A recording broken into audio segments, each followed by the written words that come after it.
আর কদিন পরেই আমাদের রাজ্যে হচ্ছে বিধানসভা নির্বাচন, আর এই বিধানসভা নির্বাচনে বিভিন্ন মানুষের সঙ্গে কথা বলছি। তো আজকে আমি আছি বহরমপুরে, তো এখানে একজনকে পেয়ে গেছি, তার কাছ থেকে জেনে নিব তিনারা কি চাইছেন এই নির্বাচনে।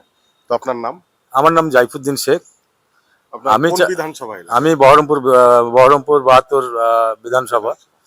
আমি চাইছি ধর্মনিরপেক্ষ যে কোনো একটা প্রার্থী হোক, আমরা তাদেরকেই ভোট দিই। বুঝতেই পারছেন আপনারা পশ্চিমবাংলার যা অবস্থা, তাতে শিক্ষা, স্বাস্থ্য সবটাই শেষ হয়ে গেছে এবং কৃষকদেরও দুরবস্থা।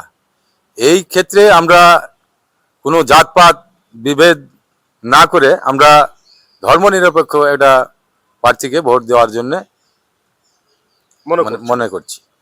তো এখানে তো আছে অধীর চৌধুরীর, এখানে তো এই বিধানসভা এবারে ভোটে দাঁড়িয়েছে কংগ্রেস থেকে অধীর চৌধুরী, তৃণমূল থেকে নাড়ু গোপাল মুখার্জি, আর বিজেপির হচ্ছে সুব্রত মৈত্র, যিনি আবার গত বছরও জিতেছিলেন। বামফ্রন্টের প্রার্থী আছে ঠিকই, কিন্তু তার কোনো সেভাবে প্রভাব নাই। তো কে জিতবে বলে মনে হচ্ছে আপনাদের বহরমপুর? এখন যা আমাদের বহরমপুর বিধানসভার যা অবস্থা, তাতে অধীর চৌধুরী ভালো ভালো ভোটের একটা লিড করবে। কিন্তু মমতা, আপনি তো ধর্মে মুসলিম, মমতা ব্যানার্জি তো চাইছে যে মুসলিম ভোট যাতে বিভাজন না হয়। সেক্ষেত্রে যে আপনারা কিছু মুসলিম চাইছে তৃণমূল, কিছু মুসলিম চাইছে হচ্ছে গিয়ে কংগ্রেস, সেক্ষেত্রে ভোটটা বিভাজন হয়ে গিয়ে কি বিজেপি বেরিয়ে যাবে না?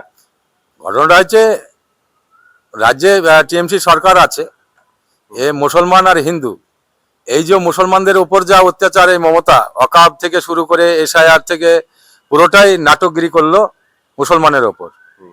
তারপরে এই তো কদিন আগে, গত বৃহস্পতিবারের দিন রঘুনাথগঞ্জে মানে সরকারি প্রশাসন, এই যে রামনবমীকে কেন্দ্র করে একটা মানে অনেকগুলো দোকানপাট যেভাবে ভাঙচুর করলো, এর জন্য তো দায়ী মমতার পুলিশ।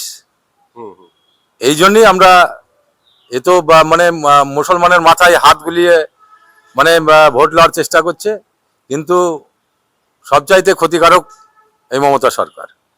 মানে আপনারা চাইছেন যে আমাদের রাজ্যে ভোট হোক উন্নয়নের জন্য, শিক্ষার জন্য, স্বাস্থ্যের জন্য, কিন্তু ধর্মের জন্য না। আমরা ওই শিক্ষা, স্বাস্থ্য এবং কর্মসংস্থা এর জন্য আমরা চাইছি যে একটা নিরপেক্ষ